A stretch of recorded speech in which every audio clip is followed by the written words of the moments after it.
আমাদের অঙ্গীকার হচ্ছে দুর্নীতির বিরুদ্ধে স্পষ্ট অবস্থান এবং আমরা সমাজে সুশাসন বা গুড গভর্নেন্স দেখতে চাই। এর সাথে সাথে আমরা সমাজে সর্বত্র ন্যায় বিচার কায়েম করতে চাই এবং আমরা আসলে তরুণদের হাতেই বাংলাদেশ তুলে দেওয়ার জন্য আমরা প্রস্তুতি নিচ্ছি। এই নির্বাচনের দিনেও বহু ধরনের রিউমার ছড়ানো হতে পারে। আমরা জনগণকে আহ্বান জানাবো 11 দলের পক্ষ থেকে কোনো সুস্পষ্ট বক্তব্য না যাওয়া পর্যন্ত এই ধরনের কোনো বিভ্রান্তিমূলক কথায় মোটেই কান দেবেন না। যারা পরাজয়ের ভয়ে ভীত সন্ত্রস্ত, যে কোনো পক্ষ যে কোনো কাজ এই ধরনের করতে পারে, মিথ্যা অপবাদ ছড়াতে পারে ভয়ভীতি সৃষ্টির জন্য, আতঙ্ক সৃষ্টির জন্য।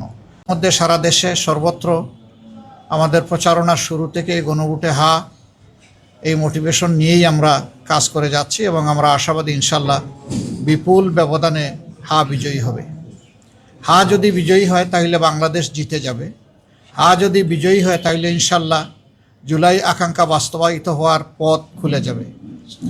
হা যদি বিজয়ী হয় তাহলে অতীতের নির্যাতন নিপীড়নের অবসান ঘটবে এবং তার যৌক্তিক ন্যায়সঙ্গত বিচার হবে। হা বিজয়ী হলে আবরার ফাহাদ থেকে শুরু করে আমাদের বিপ্লবী শরীফ উসমান হাদি পর্যন্ত সকলের বিচারটা তাদের পরিবার পাবে। এই যে 1400 শহীদ যারা জীবন দিয়ে এই জাতিকে জীবন এনে দিল, তাদের প্রতি আমরা গভীর শ্রদ্ধা নিবেদন করছি এবং সেই সাথে সকল জুলাই যোদ্ধাদের প্রতি। আমাদের অবস্থান মূল থেকেই স্পষ্ট ছিল। আমরা এই দলগুলো সবসময় সংস্কারের পক্ষে ছিলাম, আমরা পরিবর্তনের পক্ষে ছিলাম। জাতি অতীতের রাজনীতির ভুক্তভোগী এবং এই জাতির অনেক ক্ষতি হয়ে গেছে। 54 বছরে এই জাতি বহুদূর এগিয়ে যেতে পারত। দুর্নীতি দুঃশাসনের কারণে জাতি এগুতে পারেনি। আমাদের অঙ্গীকার হচ্ছে দুর্নীতির বিরুদ্ধে স্পষ্ট অবস্থান এবং আমরা সমাজে সুশাসন বা গুড গভর্নেন্স দেখতে চাই। এর সাথে সাথে আমরা সমাজে সর্বত্র ন্যায় বিচার কায়েম করতে চাই। এই দুইটা জিনিস যদি নিশ্চিত করা যায় তাহলে আমাদের সমাজ যেভাবে পশ্চাৎপদ হয়ে পড়ে আছে এই অবস্থা থেকে উত্তরণ হবে। এবং আমাদের যুবকদের আকাঙ্ক্ষা ছিল যে তারা হাতে কাজ নিয়ে দেশ করতে চায়।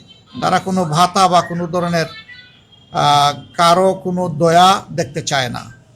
তারা নিজেই এই বাংলাদেশ গড়ার গর্বিত অংশীদার হতে চায়। এই ক্ষেত্রেও আমাদের অবস্থান স্পষ্ট যে তাদের হাতে কোনো ভাতা নয়, বরঞ্চ আমরা তাদের উপযুক্ততা অনুযায়ী কাজ তুলে দিয়ে বলতে চাই যে এবার তোমরাই বাংলাদেশটা গড়ো। এবং আমরা আসলে তরুণদের হাতেই বাংলাদেশ তুলে দেওয়ার জন্য আমরা প্রস্তুতি নিচ্ছি।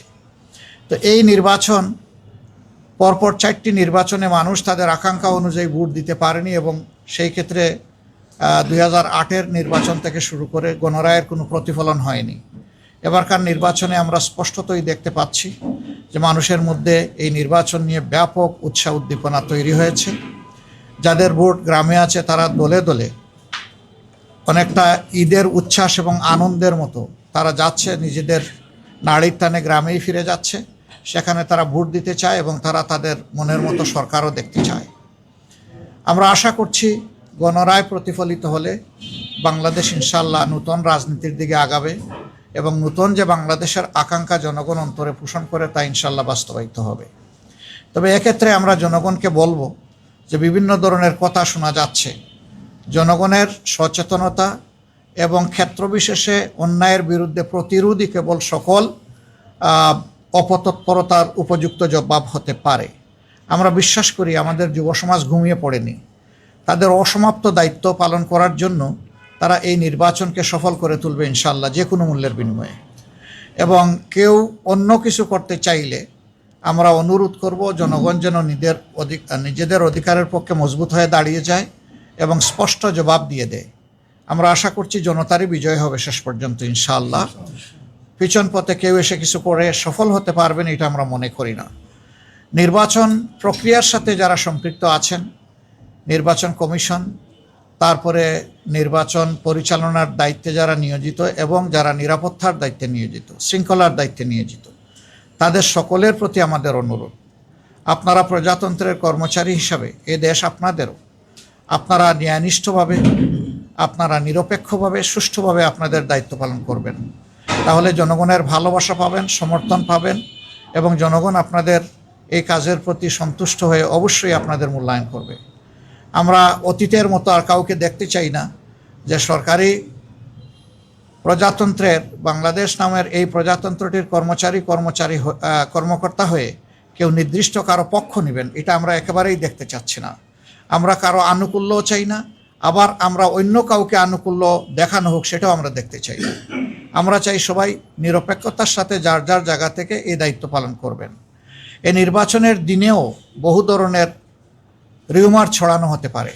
আমরা জনগণকে আহ্বান জানাবো, 11 দলের পক্ষ থেকে কোনো সুস্পষ্ট বক্তব্য না যাওয়া পর্যন্ত এই ধরনের কোনো বিভ্রান্তিমূলক কথায় মোটেই কান দেবেন না। যারা পরাজয়ের ভয়ে ভীত সন্ত্রস্ত, যে কোনো পক্ষ যে কোনো কাজ এই ধরনের করতে পারে, মিথ্যা অপবাদ ছড়াতে পারে ভয়ভীতি সৃষ্টির জন্য, আতঙ্ক সৃষ্টির জন্য। কিন্তু না, সব কিছুকে জয় করেই ইনশাআল্লাহ আপনারা সেদিন আপনাদের ভোটাধিকার প্রয়োগ করবেন এবং ভোটের রেজাল্ট হাতে না নিয়ে আপনারা কেউ ফিরবেন না। কারণ আপনি ভোট দেওয়ার পরেও আপনার ভোট নয়ছয় হয়ে যেতে পারে, আবার ভোট দেওয়ার আগেও বিভিন্ন ধরনের সমস্যা কেউ কৃত্রিম সংকট সৃষ্টি করতে পারে। এই সব কিছুকে আমরা বিশ্বাস করি এই বীর জাতি মোকাবিলা করেই ইনশাআল্লাহ 12 তারিখের নির্বাচনকে সফল করে তুলবে এবং সেই নির্বাচনের মধ্য দিয়ে যে সরকার গঠিত হবে, এই সরকার হবে নূতন বাংলাদেশের সরকার, এ সরকার হবে জন আকাঙ্ক্ষার সরকার, এই সরকার হবে কৃষক, শ্রমিক, মেহনতি জনতা সহ মুটে মাঝি মজুর সকলের সরকার, সকল শ্রেণী পেশার মানুষের সরকার, নারী পুরুষের সরকার, শিশু আবাল বৃদ্ধ বনিতার সরকার। এই সরকার কোনো দলের হবে না, এই সরকার কোনো গোষ্ঠীর হবে না, এই সরকার কোনো পরিবারের হবে না, এই সরকার হবে জনগণের সরকার ইনশাআল্লাহ। আমরা সেই জনগণের বিজয়টার দিকেই মুখিয়ে আছি। আল্লাহ রাব্বুল আলামিন একটি সুষ্ঠু নির্বাচনের পরিবেশ নিশ্চিত করে দিয়ে জনগণের আকাঙ্ক্ষা পূরণে আমাদেরকে সহায়তা করুন। আপনাদের সকলকে ধন্যবাদ। এখানে আমাদের 11 দলের অন্যান্য সহকর্মীবৃন্দ আছেন, শীর্ষ নেতৃবৃন্দ আছেন, আপনারা সবাইকে দেখতে পাচ্ছেন। কেউ ইচ্ছা করলে আমার বক্তব্যের পরেও তারা সাপ্লিমেন্ট করতে পারবেন, মোস্ট ওয়েলকাম। এবং আমরা জাতিকে এই বার্তাই দিচ্ছি, একটি সুষ্ঠু নির্বাচনের জন্য সর্বাত্মক সহযোগিতায় 11 দল প্রস্তুত। আমি একটা প্রশ্ন করব, সেটা হচ্ছে যে আমরা অনেক জায়গা থেকে খবর পাচ্ছি যে কিছুটা বিশৃঙ্খলা হচ্ছে, হামলা শিকার হচ্ছে। কিছুক্ষণ আগে আমরা শুনলাম যে পঞ্চগড়ে সাজিদ সালামের গাড়ি বহরও হামলা করার চেষ্টা করা হয়েছে। এই পরিস্থিতিতে নির্বাচন আর মাত্র কয়েক ঘন্টা আছে, অল্প কিছু ঘন্টার পরে নির্বাচন। আপনি সার্বিক আইন শৃঙ্খলা পরিস্থিতি নিয়ে কি ভাবছেন? আহ্বান তো জানালেন, কিন্তু আপনার অবস্থানটা কি, দলের অবস্থানটা কি? আসলে দেখেন, এই ধরনের বিক্ষিপ্ত বিচ্ছিন্ন ঘটনা অতীতেও ঘটেছে, এটা নতুন না। এগুলা মোকাবিলা করেই অতীতে জনগণ তাদের দায়িত্ব পালন করেছে। আর এবারকার প্রেক্ষাপটটা সম্পূর্ণ ভিন্ন। দেশের শতকরা 40% ভোটার জীবনে একটা ভোটও দিতে পারে নাই। তারা এই ভোটের মাঠ কেউ নষ্ট করবেন এটা আমরা বিশ্বাস করি, তারা বরদাস্ত করবে না। ভোটাররাই এর জবাব এবং প্রতিরোধ গড়ে তুলবে। তবে আমরা চাই যে শৃঙ্খলা বিধানের দায়িত্ব যে বাহিনীগুলোর আছে, তারা যেন তাদের দায়িত্বটা নিষ্ঠার সাথে পালন করে, তাহলে জনগণকে আর কিছু করা লাগবে না। কিন্তু কেউ যদি ব্যর্থ হয়, জনগণ বসে থাকবে না। জনগণ তার দায়িত্ব ঠিকই পালন করবে এবং সুষ্ঠু ভোট আদায় করে ছাড়বে ইনশাআল্লাহ। আপনারা তো সুষ্ঠু নির্বাচনের কথা বলছেন, এটা এবং সবাই বাংলাদেশের নির্বাচনী কালচারে জিতলেই কেবল নির্বাচন সুষ্ঠু হয়। আপনারা যেহেতু এখানে সবাই আছেন, নির্বাচনে আপনারা শেষ পর্যন্ত থাকবেন এবং আপনারা হচ্ছে বিজয় নিয়ে ফেলবেন। ফলাফল যাই হোক, সেটা আপনাদের পক্ষেও যেতে পারে, বিপক্ষেও যেতে পারে। অতীতে আমরা দেখছি যে যারা না জিতছে তারা নির্বাচনকে প্রশ্নবিদ্ধ করেছে, নির্বাচন ঠিক হয়। আপনাদের অবস্থান কি হবে? আপনারা জয়ী হন আর বিজয়ী? আমাদের অবস্থান স্পষ্ট। আমরা বললেই এটা সুষ্ঠু হবে না, আর সুষ্ঠু হয়নি বললেও এটা ওই রকম হবে না। যখন জনগণ বলবে যে না, এটা সুষ্ঠু হয়েছে, আমরা এটা শ্রদ্ধার সাথে মেনে নেব। আমরা বিজয়ী হই অথবা আমরা বিরোধী দলে বসে, এটা কোনো ম্যাটার করে না। আমরা আমাদের জনগণের উপর খুবই আস্থা রাখি, গভীর আস্থাশীল, এবং আমরা বিশ্বাস করি জনগণ সঠিক রায়টি দিবে ইনশাআল্লাহ। আপনারা আজকে যারা বসলেন নির্বাচনের ঠিক আগে 11 দলের নেতারা, আপনাদের মধ্যে আসলে কি আলোচনা হয়েছে? আজকের এজেন্ডা কি ছিল? আপনারা বিশেষ কোন বিষয়টিকে গুরুত্ব দিয়েছেন, যেহেতু সবাই একসাথে বসেছে? যা বলেছি এগুলোই আমরা আলোচনা করেছি, আলোচনা করেই আমরা বলেছি, আলোচনার বাইরে আমরা কিছু বলিনি। Thank you. এরপরে আর কারো না থাকলে আমরা ধন্যবাদ দিয়ে শেষ করি। কিছু বলবেন মোহন ভাই? নাহিদ, সবাইকে শুক্রিয়া। আর দোয়া করেন, দেশটা তো আমাদের সকলেরই ভাই।